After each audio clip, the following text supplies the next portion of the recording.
Hello, and welcome to Making Greek the Week. I am Mona Duncan, and our topic today is on getting organized. So it's going to be a 3-weeker. We're going to go look at getting organized, and today just kind of a little intake into it.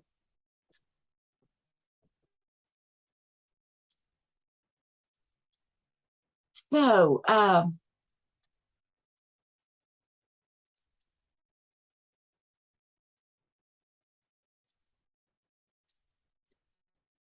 let's get organized. Part 1 of 3. A little encouragement here from the Gita. One overall need of mankind is meaning and purpose.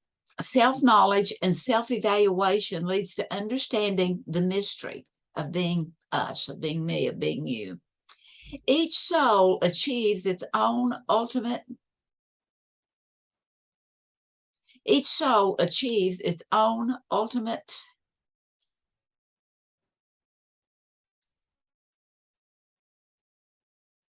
success by putting forth his own best efforts effortlessly. Allow me to tell you how success is won.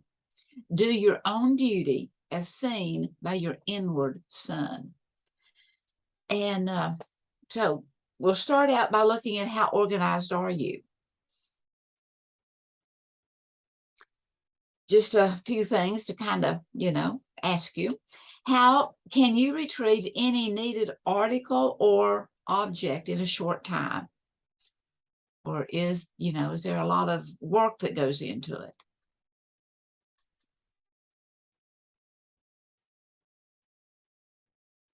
What are your 2 top priorities for today? And do you know that kind of right up front? And get into it. Do you allow frequent interruptions? And if so, for how long do you allow those interruptions to continue? And the word allow, how long do we allow those things? Can you say no when it is in your own best interest? And at the end of the day, what is your completion satisfaction? As we can self-evaluate. So, as with all things in my classes, there are suggestions and guidelines. I'm not giving recipes or formulas, just kind of pick and choose what works for you. The thing of it is that we cannot manage time until we know how we're using our time or redeem the time. I like to look at it as redeem. Because, to manage something means to direct it, to supervise it, to kind of be the governor of it. Whereas redeeming is to release, is to liberate, it's to free. I like to think of it as a coupon. If you have a coupon that will give you a certain percentage off of an item that you want to buy, or the sale is on, which is the same as having a coupon, you can still get the full amount for less. And the same is true as we learn to be more organized. So I like to look at we are a group of 3s. We are body, soul, and spirit. We're mind, will, and emotion. But we're also that trichotomy of doing, having, and being. And sometimes we get so caught up in the doing and the having that we fail to stop and realize that we are the being. And so here in getting organized, sometimes it has to do with, overcoming procrastination to really get into and do something. So here's just a few thoughts on my personal observations regarding time. One is that we choose what we do, or someone or something else will choose for us. Because it's, the earth is everything. It's just like it abhors a void. And so that void will not stay there if we don't make choices. I find that the one who complains the most is the one that mismanages the most. And so it's kind of, a self-evaluation. Also, those times when I'm in a time crunch of this needing, that needing, a lot of other thing needing, what I like to do is just stop and take a time and honestly evaluate how are my priorities out of order. And then realizing deep down inside that busyness, oh, I'm so busy, so busy, so busy, that busyness does not necessarily mean business. And that activity is not in and of itself being productive. And whenever I'm under time pressures, again, kind of with the time crunch, but those pressures, to me, that indicates that we are eternal beings and we may be trying to do too much at one time. And that minutes that are spent in calming down, meditating, getting things kind of in semblance, reinvigorates. And that an ounce of pre-planning is worth a pound of extensions. And that what gets scheduled usually gets done.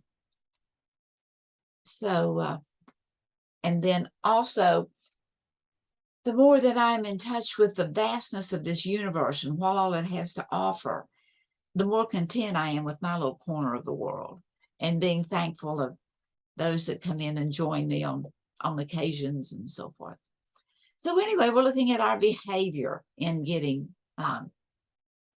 organized. According to Dr. Glasser, and it's a lot of truth to it, all of our behavior is chosen and it's purposeful. Even though at the time we may not realize what our purpose is, our behavior is for a purpose. It is an attempt to get a need met, whether we're acutely aware of that or whether it's just kind of still going off in our creative mind. Behavior also is the thermostat of our feelings. It kind of lets other people know or experience what our feelings are. Behavior is acting out what cannot be said in words. It can be the exhilaration or it can be the non-exhilaration. It's a kind of saying and doing by our behavior what we don't know how to say in words. And it becomes ingrained and habitual, that we just begin to use those. It may interfere with getting our needs met, such as getting organized. It may appear to be difficult to change. And also that we do have realizing that our behavior has varying degrees of being responsible and being irresponsible. And we have varying degrees in being active or passive. And that our behavior is both the conscious and the unconscious. And the unconscious is really that creative mind that is always working, whether we are aware of it consciously or not. And that our behavior to others is somewhat predictable. Some people might think, well, I can read you like a book. Maybe it's because our behaviors are pretty predictable. So also in looking at, I like to look at some definition of words so that we're all on the same page and seeing it, having the same tool in our hand with an understanding of it. Planning. To get organized, we need to plan. And planning is what we need to do or what we want to do that makes life more meaningful. But then we can plan and plan and plan and plan, but if we don't get down to when we're going to do it. So next then is to come into scheduling. When are we going to do the things that we have planned to do? And then looking at effectiveness and how effective is this plan? And effectiveness is that which causes a desired result. It's productive, it's useful. But we also want things to be efficient. And efficient is producing nearly as much energy as we are using. It is not being wasteful. I like to equate this to a car, maybe our behavior car or just a regular car, whether it's a gas car or an electric car. But that car will get you from point A to point B, and it works effectively. But does it work efficiently? Meaning that, is it a gas guzzler? Or is it using more energy than is needed? Is it out of alignment? And so being efficient is being in a state of not only mind, but also preparation, where we are producing as much energy as we are using, or maybe even a little more energy than we are using. And then vision. Vision is having that clear sense of what is possible, so that it may be overwhelming to organize or to restructure, or to take mounds of information, as Sharon was sharing with me just a few minutes ago, taking mounds of information and trying to compress it so that you can give it in a understanding method to the people that you're going to be sharing with. Then we also need to look at our commitment to, and our commitment to it translates into the method that brings potential into reality. Because if we just want it, but we're not actually committed to it, it's not going to be that effective. And then personal management, realizing that we are the only ones we can control. We can influence others and always are, but it's being responsible for our actions, our attitudes, and the result of the conversations we have and the way that we interact with others. And then also keeping into mind the time-space continuum. And in physics, there's a particle and there's a wave, and they always work. And the particle is just like that little period right here. That's just there. But the wave, which a particle in time with energy behind it, like motion is movement, that emotion is the energy behind the motion, whether that's happiness or sadness. And so as we put energy behind that little atom that is the particle, it becomes a wave that we can kind of flow with. It becomes a groundswell. So here's a little chart. Looking at our time, this is divided up evenly. I suggest that we have time stealers, time takers, time wasters, and time makers. And that we may think we use them in appropriateness, but we have a tendency to allow the three most colorful ones to take most of our energy and most of our time. Those time stealers are things that just happen, and they react to them, but it's definitely kind of pressuring. That it's things that just happen. It could be called an accident, although there are no such thing as accidents, because all of the all continuing things happened for it to have happened, but it wouldn't have happened. But anyway, those time stealers are those things that just happen, and you have to stop immediately and take care of them. It can be the flat tire, it can be the washing machine running over, it can be sickness or death, those things that happen, that they scream at you, and it's imperative that everything else is stopped and that's taken care of. But then we also have some time takers. And those time takers are those tasks that we do that's very important to keep life running continuously and taking care of business and family and so forth. But they're kind of thankless, It's those things that are necessary, like cleaning and bill paying and conversations, and it's those routine things. It's the mundane. So as we can learn to simplify those, maybe eliminate those, or delegate, get more people in that can help us, those time takers become less thankless. And then we have time wasters, that whenever we go with both of these up here that are going back and forth, and it's just, Calgon, take me away, because there's too many pressures.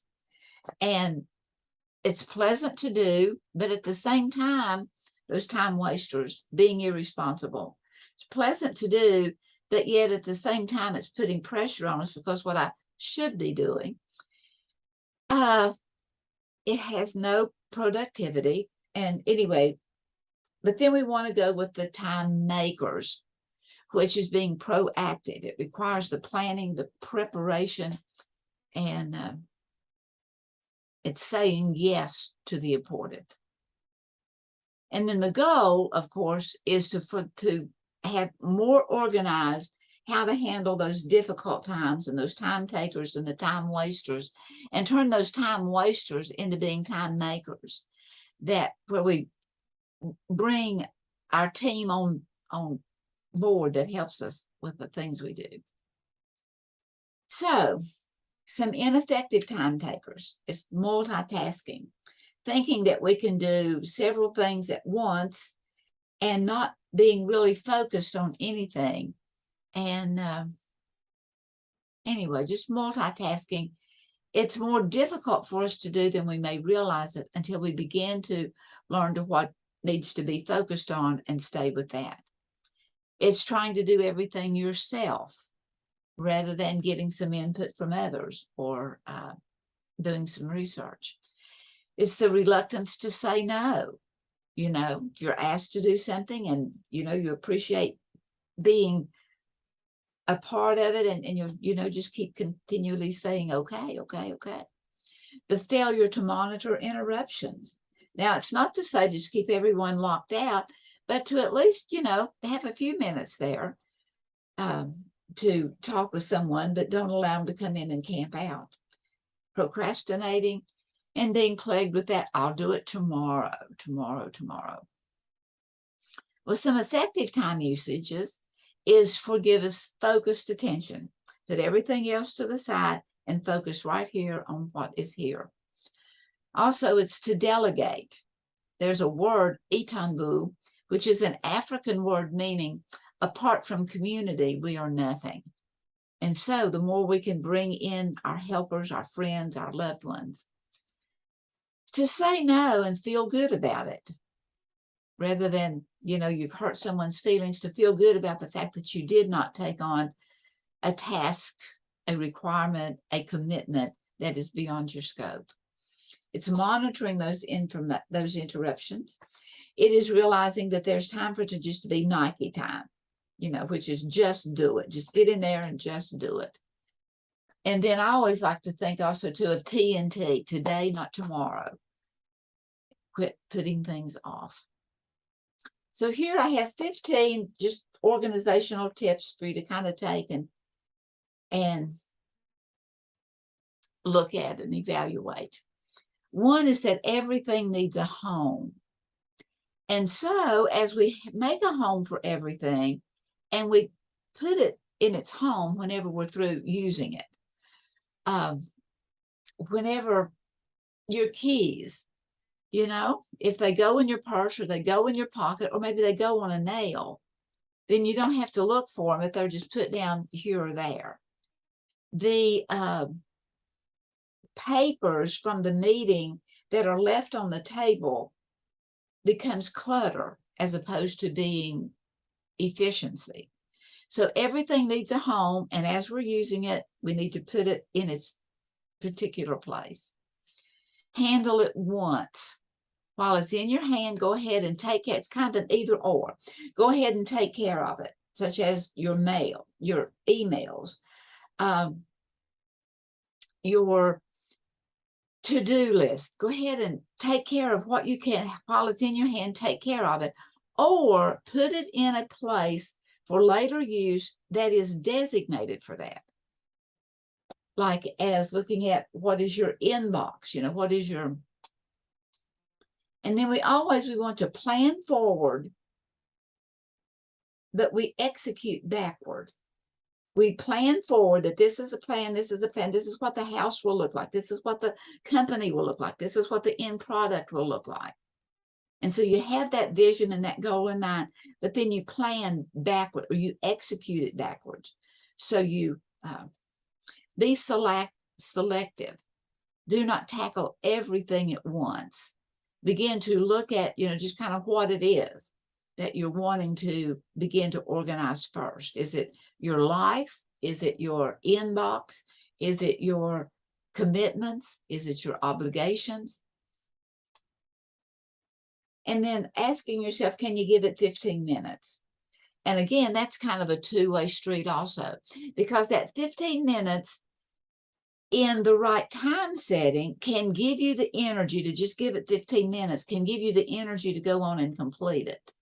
But also another way to, can you just give it 15 minutes, is to just look at something that is upcoming, that as you get a better focus on it and kind of put it in a 1, 2, 3 order, just that little 15 minutes can give you a real good spur as to how you will start that overall project. And then also point number 6 is learning how to eat an elephant. Well, what is it? One bite at a time? That may be the joke. But the reality is we need others. So eating that elephant is making recipes that can be shared with the whole community. It's coming up with something that can be productive for more than just at the one place. And then always, I strongly suggest to keep running ongoing list. And here is a graphic of some of the lists that I keep. I have a category, a task, when it's to be done by, what the value of it is, and then there's places for commitments or other comments. And so and then things to buy or things to get or errands to run. As you keep those, you can do them on your phone or on a piece of paper or whatever, but I have, kind of have it in a compacted place where it's organized. And as you look at those, it keeps it fresh in your mind. And as you give a value to it, an A, B, C, or 1, 2, 3. Oh, well, this is supposed to be continuing on. Oh, wait, did we look at that already? I went backwards. So here's the next ones. Continually evaluate your emotional attachment. Everything we own, everything we buy has 3 price tags. It's the price tag of what we pay for it. It's the price tag of whether it becomes a blessing or a burden. And it's the price tag of ongoing maintenance of it. Point number 9, challenge your excuses as to why you don't do something. Is it fear? Is it perfection? Is it not being committed? And I'm sure there's a lot of other things that could be considered in there. Do it or dump it. Point 11, begin to look at all of those, eliminate those unfinished items. Either get in there and schedule a time in whenever it will be done so it can be completed, or just recycle it. Organize and plan around your whole life. Business is important, family is important, activities are important. So plan it around your whole life, not just the one thing, and then kind of fit in the other as is possible. Record ideas immediately. We are very creative and we never know when something's going to come up, but it's a good idea. And at least write it down, because all too often, if we don't write it down, then we don't remember it. And then point 13, carpe diem, seize the moment. It's realizing that every second leads to minutes, to hours, to days, to years, to time. And if we don't seize it, if we don't really work at it, if we don't use it effectively and efficiently, then it slips by us. And then focus on priorities, the ones daily, weekly, monthly, and yearly. So here's a little story time. It's about the magic rock. It seems that there was a magic rock that would turn metal into gold. And so, this person, maybe me, maybe you, we'd like to have metal turned into gold. So the beach was covered with thousands of ordinary looking rocks. But which one? And how do you determine if it's the right one or not? So the person came up with this ingenious plan. He got a brass bracelet, put that brass bracelet, and went out to the seashore and began to pick up the rocks, touch it to the bracelet, look at the bracelet, toss it into the ocean. Pick, touch, look, toss. Pick, touch, look, toss. Pick, touch, look, toss. Pick, touch, look, toss. Sometimes our most perfunctory items become, our most important task becomes perfunctory. We're just doing it over and over and over without any thought, without any focus. Pick, touch, look, toss. Pick, touch, look, toss. Sometimes we have it in our hand. So let's not throw it away. But think you can do it? Well, I think you can. So thank you for being here, and go in peace.